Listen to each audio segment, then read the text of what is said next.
Wants to purchase a handbag. स्नेहाला handbag purchase करायची आहे, विकत घ्यायची आहे.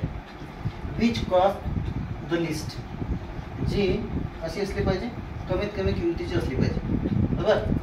Which of the following handbag should she purchase, मग ती कोणती हँडबॅग खरेदी करणार, ती कशी असली पाहिजे, कमीत कमी किमतीची.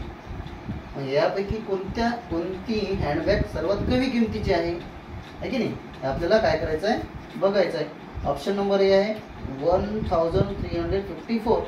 ऑप्शन नंबर 2 आहे बी 1500. हे 1300ची आहे, 1500, 2300, 1600. आता हे 2000ची हे तर येणारच नाही, कारण हे महाग आहे. त्यानंतर आहे 1548, हे 1300, 1354. मग हे सर्वात कमी दिसत आहे आपल्याला, कारण हे आहे 1500ची आणि हे आहे 1600ची. हे पण महाग आहे. हे 1600ची आहे, हे 1500ची आहे आणि हे आहे 1354. म्हणजे हे सर्वात कमी किमतीची वाटत आहे आपल्याला, बरोबर. म्हणून ऑप्शन नंबर 1 आहे याचा आन्सर आहे. ओके, हे आहे आपलं आन्सर.